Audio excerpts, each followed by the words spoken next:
আসসালামু আলাইকুম। আমি ডক্টর সাদিদ হোসাইন। আজকে আমি আর প্রোগ্রামিং এর একটা খুবই ইম্পোর্টেন্ট পোরশন আপনাদেরকে দেখাবো। সেটা হচ্ছে ডেটা ফ্রেম কিভাবে ক্রিয়েট করতে হয়।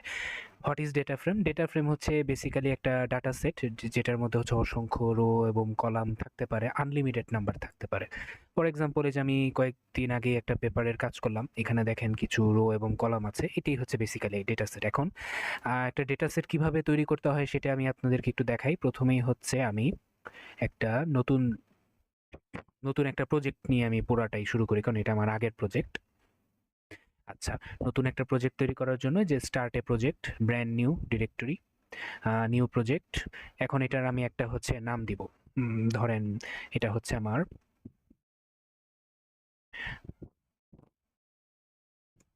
Data frame lecture, create project.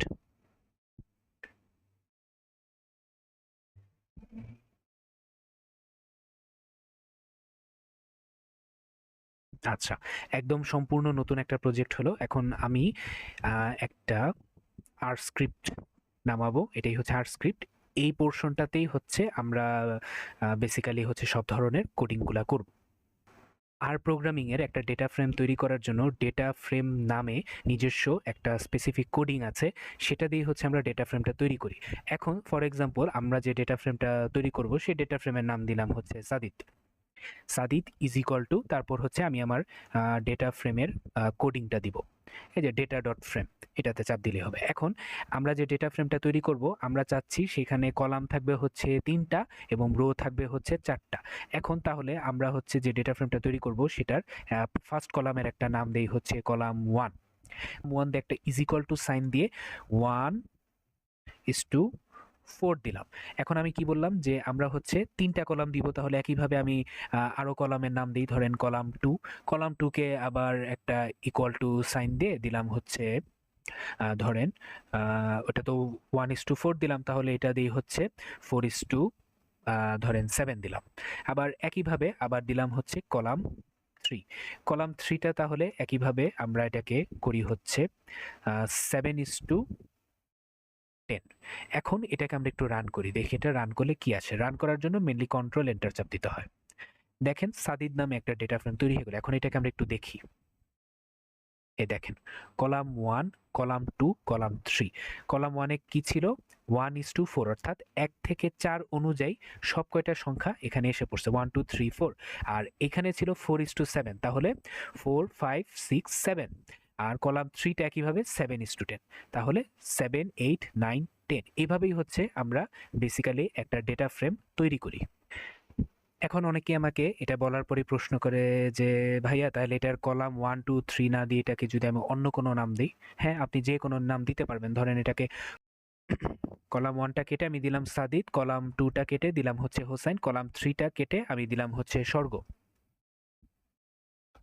এখন দেখি তো রান করলে কি হয়? দেখেন, এবার যদি আমরা এটাতে চাপ দেই, সাদিদ, হোসাইন, স্বর্গ, অর্থাৎ আমরা যে কলাম 1 2 3 দিয়েছিলাম আমরা কিন্তু চাইলেই এই কলামের নামটা পরিবর্তন করে ফেললাম। এখন আমি আপনাদের একটু আগে যে একটা আমার নিজের পার্সোনাল একটা ডেটা ফ্রেম একদম ভিডিও শুরুতে দেখিয়েছিলাম, সেখানে দেখেছিলেন যে অনেক ধরনের কলামের নাম আছে। এখন ফর এক্সাম্পল যে আপনি হচ্ছে কোনো একটা ডেটা নিয়ে কাজ করছেন যেখানে হচ্ছে অনেকগুলা হচ্ছে ডেটা আছে। আপনার জাস্ট কলাম নামটা দেখা দরকার। আপনার পুরা হচ্ছে আ এইভাবে করে পুরাটা দেখার দরকার নেই। কারণ অনেক বড় একটা ডেটা, আপনার জন্য এটা একটু কষ্ট। তখন আপনি চাইলে শুধুমাত্র কলাম নেমটাও দেখতে পারবেন। সেটার জন্য একটা আলাদা নেম আছে, সেটা হচ্ছে কলাম নেম বা কল নেম। কলাম নেম, এখন এখানে আপনি লিখবেন হচ্ছে সাদিত। আবার কন্ট্রোল এন্টার দিলাম। দেখেন, এবার এই জায়গায় নিচের অংশটা একটু খেয়াল করেন। দেখেন কলাম নেমস এসে আমার প্রত্যেকটা কলামের নাম আসছে। এখন আপনারা বলতে পারেন যে আমি কলাম নেম লিখে সাদিত কেন দিলাম? আমি তো অন্য কিছুও দিতে পারতাম। হ্যাঁ, অন্য কিছু দিতে পারবেন। সেক্ষেত্রে দেখেন আমি এখানে এই ডাটা ফ্রেমটাকে সাদিত নামে চিহ্নিত করেছি। ফর এক্সাম্পল এটাকে আপনি ধরেন বাংলাদেশ দেন। ফর এক্সাম্পল কলাম ফ্রেমের নাম দিলেন বাংলাদেশ। এবার কন্ট্রোল এন্টার চাপ দিলাম। দেখেন এখানে কিন্তু আরেকটা ডাটা ফ্রেম তৈরি হয়ে গেল। সাদিদ ডাটা ফ্রেমটা কিন্তু আছে, সাথে বাংলাদেশ হলো, অর্থাৎ বাংলাদেশও একইভাবে সাদিদ হোসেন স্বর্গর ওই পুরাটাই নিয়ে ফেলছে। আবার আপনারা চাইলে এখানে যে কোনো সংখ্যা দিয়েও এটা পরিবর্তন করতে পারেন। আবার ধরেন এখানে যেহেতু সাদিদটা দিয়েছিলাম, আমি এক একটা সিটির নাম দিই। ধরেন ঢাকা দিলাম, এখানে দিলাম হচ্ছে চিটাগাং, এখানে ধরেন দিলাম হচ্ছে বরিশাল। এবার আমরা আবার একইভাবে কন্ট্রোল এন্টার চাপ দিই। এবার বাংলাদেশে ঢুকি, দেখেন ঢাকা, চিটাগাং, বরিশালের এলটা পড়ে নাই, দুঃখিত। এখন আমি যদি কলাম নেম লিখে সাদিদ দেই, এটা কিন্তু আসবে না, এরর আসবে। তার বদলে এখানে আমাদের কিন্তু তখন বাংলাদেশ দিতে হবে। বাংলাদেশ দিলাম। বাংলাদেশ দিয়ে এবারে যদি আমরা কন্ট্রোল দিই, এন্টার দিই, দেখেন কলাম নেমের মধ্যে আপনি পুরা বাংলাদেশের যে কলামের নেমগুলো আছে সেগুলো আপনারা দেখতে পাচ্ছেন। এবার যেহেতু কলাম নেমটা দেখে ফেললেন, তাহলে একইভাবে আমরা একটু দেখি, চেষ্টা করি রো নেমটা দেখা যায় নাকি, যে শুধুমাত্র রো নিয়ে আমরা কাজ করব বা রো নেমটা দেখব। একইভাবে রো নেমস আসবে। রো নেমসের মধ্যে ধরেন আপনি আবার লিখলেন হচ্ছে বাংলাদেশ। এই দেখেন রো নেম 1 2 3 4 আসছে। এখন আমরা একটু চেক করে দেখি, দেখেন রো নেম 1 2 3 4। এইবার এক কাজ করি, আমরা এখানে 4 এর বদলে দেই হচ্ছে 8। এইবার একটু রান করে দেখি তো কি হয়। এইবার আমরা যদি এটাকে রান করি, রো নেমটা, রো নেম কিন্তু 8টা হয়ে গেছে। এখন এটাকে আমরা একটু ভিজিট করি, একটু দেখি খালি চোখে যে ডাটা ফ্রেমটা একটু আগে কি ছিল, সবগুলা 4টা করে ছিল, 1 থেকে 4, 4 থেকে 7, 7 থেকে 10, সবগুলা 4টা করে। এখন যদি খেয়াল করেন, ঢাকাতে আছে কি 1:8, অর্থাৎ 1 থেকে 8। চিটাগাংয়ে আছে 4 থেকে 7, অর্থাৎ ঢাকা আছে 8টা, চিটাগাং আছে হচ্ছে 4টা। তাহলে এটা দেখতে কেমন হবে যদি একটু দেখি। এখন দেখেন 1 থেকে 8 ঢাকাতে সুন্দর এসে পড়ছে, কিন্তু চিটাগাংয়ে 4 5 6 7, আবার 4 5 6 7। বরিশাল ছিল 7 থেকে 10, এই যে 7 থেকে 10 সুন্দর আসছে, এরপর আবার রিপিটেশন হয়েছে, অর্থাৎ প্রথম যেটাতে আমরা চেঞ্জ করেছি ওইটার পুরাটা রিপিটেশন আসছে। এবার একটা কোশ্চেন সবাই করে যে আচ্ছা, এটাকে আমি পরিবর্তন করলাম না, এটাকে 1:4 রাখলাম, চিটাগাংটাকে আমি 4:17 করে দিলাম, তাহলে কি আসবে? এইবার একটু খেয়াল করেন, এখানে একটা এরর আসছে, এরর ইন ডাটা ফ্রেম ঢাকা এত এত এত, arguments implying differing numbers of rows. অর্থাৎ আপনার যদি কোনো একটা ডেটা ফ্রেম আপনি তৈরি করতে চান, বাড়াইতে চান, অবশ্যই আপনার প্রথম কলামটা চেঞ্জ করার মাধ্যমে এটা করতে হবে। ঢাকাতে কিন্তু আপনি সংখ্যা বাড়াই দিলেও প্রবলেম হয় নাই, পরবর্তীতে চিটাগাং এবং বরিশাল নিজেদের মধ্যে ইন্টারচেঞ্জ করে ফেলেছে, কিন্তু আপনি যদি মাঝখান থেকে কোনো একটা পরিবর্তন করেন, সেই ক্ষেত্রে এটা কিন্তু করতে পারছেন না। যদিও এটা বাইপাস করার পদ্ধতি আছে, যেটা আমি পরে আরেকদিন পরবর্তীতে আমি দেখাবো আস্তে আস্তে।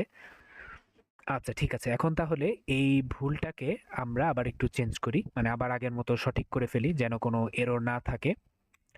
এবার ধরেন আমরা তো জাস্ট কলাম নেম দেখলাম, রো নেম দেখলাম, অনেক ডেটা আছে যেগুলোর কলাম সংখ্যা ধরেন 300, রোর সংখ্যা হচ্ছে 1000।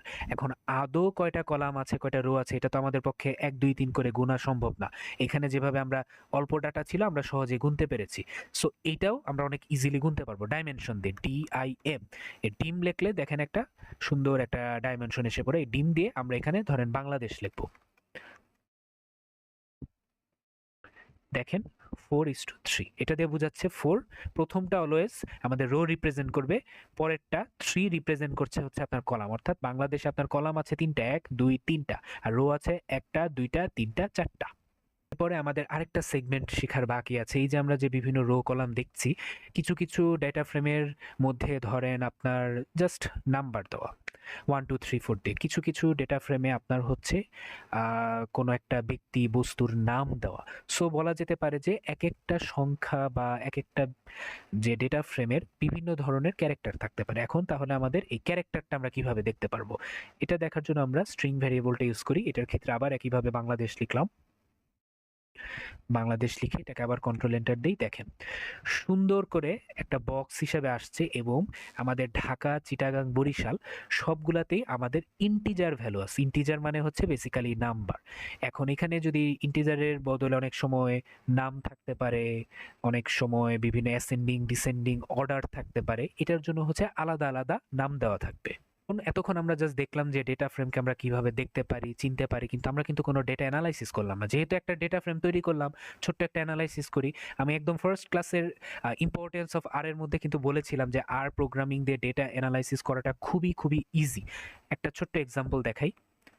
আমাদের আরেকটা কোড আছে, কোডটার নাম হচ্ছে সামারি। এই সামারিটা দিলে সে অটোমেটিক কিছু ইম্পর্টেন্ট ক্যারেক্টার তুলে ধরে। দেখেন জাস্ট সামারি করে দিছি বা সামারি বলে দিছি, আমার কোনো কিচ্ছু করতে হয় নাই। আমাদের পুরা ঢাকা চিটাগাং এবং বরিশালের মধ্যে মিনিমাম নাম্বার কত আছে, ম্যাক্সিমাম নাম্বার কত আছে, মিডিয়ান কত আছে, মিন কত আছে, সব কিছু সে বের করে দিছে। অর্থাৎ আমরা অনেক সময় এই ধরনের অ্যানালাইসিসগুলো যখন অন্য প্রোগ্রামিং ল্যাঙ্গুয়েজ দিয়ে করি, আমাদের মিন, মিডিয়ান, তারপর হলো মিন, মিডিয়ান, ম্যাক্সিমাম, মিনিমাম এগুলোর জন্য আলাদা কোডিং করে বের করতে হয়। কিন্তু আপনি যদি আর প্রোগ্রামিংয়ে জাস্ট সামারি ইউজ করেন, এটা সে নিজে নিজেই আপনাকে এটা দিয়ে দিতে পারবে। একটা ইম্পর্টেন্ট টপিক শিখলাম, সেটা হচ্ছে কিভাবে ডেটা ফ্রেম তৈরি করতে হয়, ডেটা ফ্রেমের ডাইমেনশন কিভাবে দেখতে হয়, সেটার ক্যারেক্টারগুলো কিভাবে বা স্ট্রিং কিভাবে দেখতে হয়, কলাম নেম, রো নেম কিভাবে বের করতে হয়, এবং ওভারঅল একটা একটা মাত্র কোডিং এর মাধ্যমে কিভাবে একটা ছোটখাটো একটা অ্যানালাইসিস দেখা যায়। আজকে এই পর্যন্তই। নেক্সট ক্লাসে আমি আরেকটা ইম্পর্টেন্ট টপিক আপনাদের সামনে নিয়ে আসবো। ধন্যবাদ সবাইকে।